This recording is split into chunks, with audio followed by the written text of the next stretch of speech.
రీసెంట్గా ministry of Jal Shakti launch చేసిన 6th national water అవార్డ్స్లో ఆంధ్రప్రదేశ్కి బెస్ట్ విలేజ్ పంచాయత్ అవార్డు అనేది రావడం జరిగింది. ఆంధ్రప్రదేశ్లోని అన్నమయ్య డిస్టిక్కి సంబంధించిన దూబిగానిపల్లికి ఈ అవార్డు అనేది వచ్చింది. అలానే Confederation of Indian Industries CII partnership summit 2025 విశాఖపట్నంలో జరుగుతుంది. ఇది 30th ఎడిషన్.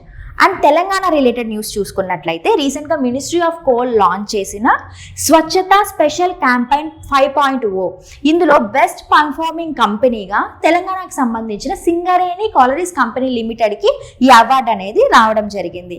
అలానే national BRAP national business reform action plan ఇందులో ఈ అవార్డ్స్లో తెలంగాణ అనేది టాప్ అచీవర్స్ కేటగిరీలో నిలిచింది. ఇలాంటి ఎక్స్క్లూజివ్ రీజనల్ కరెంట్ అఫైర్స్ కావాలి అనుకుంటే మన శరత్ చంద్ర IAS అకాడమీలో ఆంధ్రప్రదేశ్ రిలేటెడ్ APPSC గమ్యం అనే నేమ్తో, తెలంగాణ రిలేటెడ్ TGPSC సాధ్యం అనే నేమ్తో మన ఫోర్ట్నైట్లీ కరెంట్ అఫైర్స్ని రిలీజ్ చేస్తున్నాము. సో ఫోర్ట్నైట్లీ అంటే ఎవ్రీ 15 డేస్కి ఒకసారి ఈ కరెంట్ అఫైర్స్ మ్యాగజైన్ని మనం రిలీజ్ చేస్తాము. ఇది మన హైదరాబాద్ అశోక్ నగర్లో మార్కెట్లో అవైలబుల్గా ఉంటుంది. అండ్ అలానే కాఫీ షాప్స్లో కూడా మనం ఈ మ్యాగజైన్స్ని పెట్టడం జరుగుతుంది. సో మీరు ఫ్రీగా వాటిని యాక్సెస్ చేసుకొని చదువుకోవచ్చు. అండ్ అలానే శరత్ చంద్ర IAS అకాడమీ వెబ్సైట్లో అండ్ యాప్లో కూడా ఇది ఫ్రీ రిసోర్సెస్లో అవైలబుల్గా ఉంటుంది. సో మీరు డౌన్లోడ్ చేసుకొని వీటిని యూటిలైజ్ చేసుకోవచ్చు. Thank you.